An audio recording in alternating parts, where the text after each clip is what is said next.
Guys, fear is the most mistaken feeling of all time, and if you can learn to see fear as an instructor, then entire game will change. Yo, I'm BNS. I interview world-class experts on health and mindset and have read hundreds of books so that I can help as many people as possible while having fun. Guys, I have read so many books on fear, and this video will be a summary of all the things I learned about fear and how to conquer it. So some of the books I read regarding this are Can't Hurt Me by David Goggins, Constructive Living by David Reynolds, Art of Fear by David Bales, Fear by Thich Nhat Hanh, Courage Quotient by Robert Biswas, Untethered Soul by Michael A. Singer, The Secret of Letting Go by Guy Finley, Elite Mindset by Dr. Stan Beacham, and many other books like Alter Ego, etc. etc. Guys, first we need to remember that we are not saying that we should eliminate fear forever and fear is very bad. We are not saying that. If you do not have fear at all, you will become reckless, okay?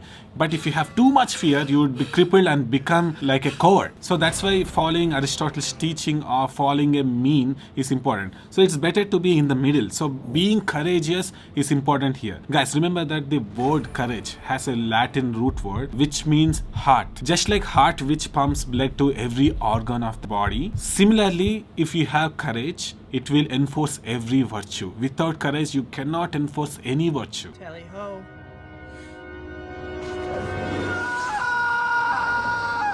So if you are crippled by fear, you cannot invoke courage and it will cripple your potential. So it's important to remember that fear is natural and it's a biological phenomenon. Our brain is doing its duty. Just remember that our brain is doing its duty. Imagine hundreds of thousands of years back, okay? When we were roaming around forest, our brain has to be aware of the surroundings. If lion is coming out of the bush or if there is any danger lurking in the forest, and should check for such things so that we will not be killed. It is doing its duty. But today there are no lions where we are walking, okay? So that's why brain has that biological negativity bias, but it uses it for everything. For example, if you call to your family members and if they do not pick up the call, it will say that, okay, what happened? Maybe they are in an accident or something. It's trying to do its duty, okay?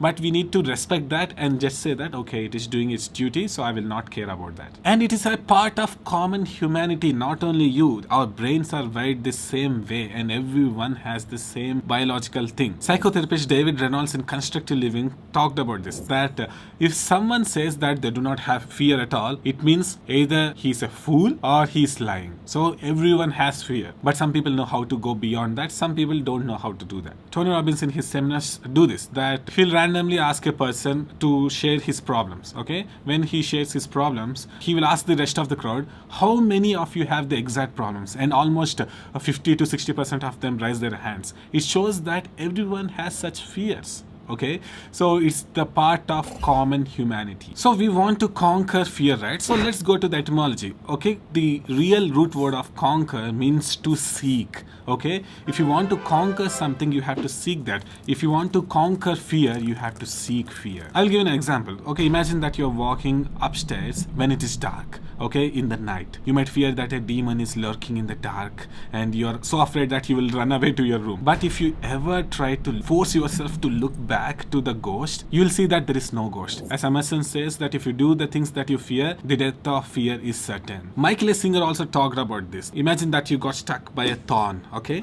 It is so painful and you're afraid that you will get more pain, so you will try to wrap things up on that so that no one will touch it. Next, you will go somewhere else and you will still have pain and you're afraid that, okay, if I change the environment, it might even hurt, so I will wrap up even more bandages. So can you see the foolishness here? That if you remove the thorn, even if it's painful a little bit, you will never have the pain again. But still, you are afraid to take care of it. That's why you are covering up so much that the thorn is still there. It will pain you lifelong. So it is similar to the fear. If you are not taking care of it, it will grow. Don't forget that fear's favorite food is time that you feed. The more you spend fearing about something, the more powerful it will become. Imagine that you have a trash in your home that you need to take care of, but you just keep it there. The longer you keep, the more smelly it becomes and the more unbearable it becomes, right? It is similar to the fear. The more you do not look at it and don't care about that, the more powerful it will become. There's a famous Buddhist monk called Thich Nhat Hanh. He told something about fear that many people neglect, that if you do not seek to conquer fear, if you do not take care of fear,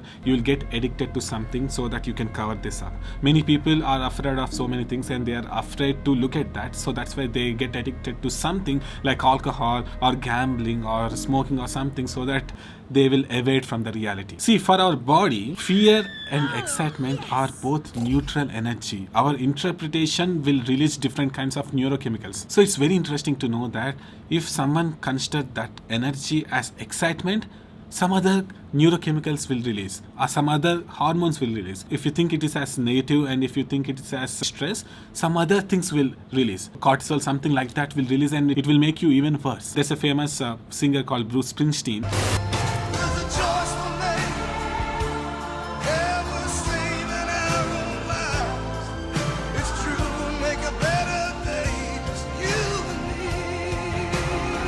He said that he always feels fear when he is going on the stage, but before he goes on the stage he says that yes, I'm excited.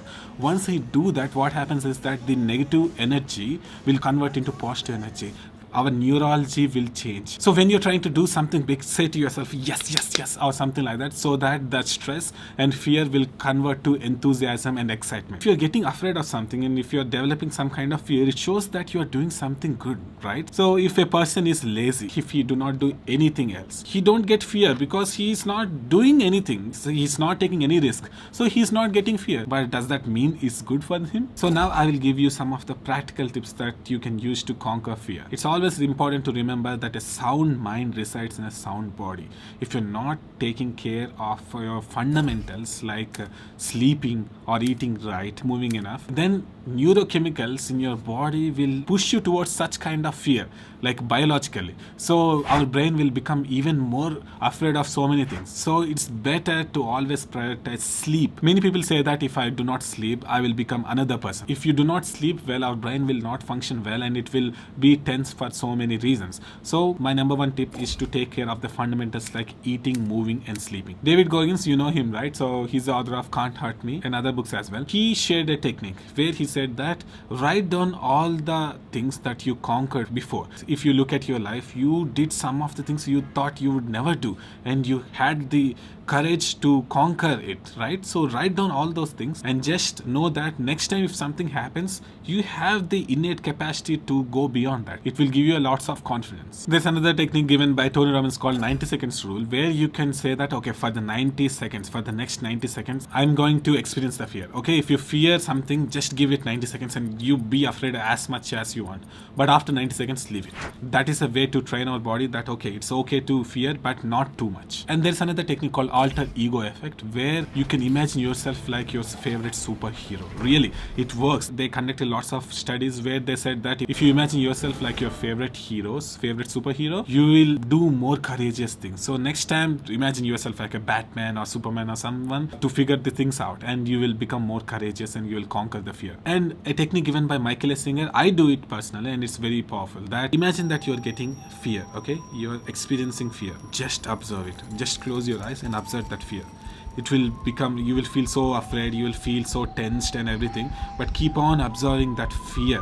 Like it will cause some kind of emotion, right? Imagine that feeling. Imagine, and suddenly it will evaporate. Many people just don't go deep into it. That's why they will always feel fear. But if you just feel what the fear is making you feel, it will go away. It's like the energy that's pent up inside you will evaporate. So try that. It is very powerful. So I want you to write down one of your fears and what is your plan to conquer it.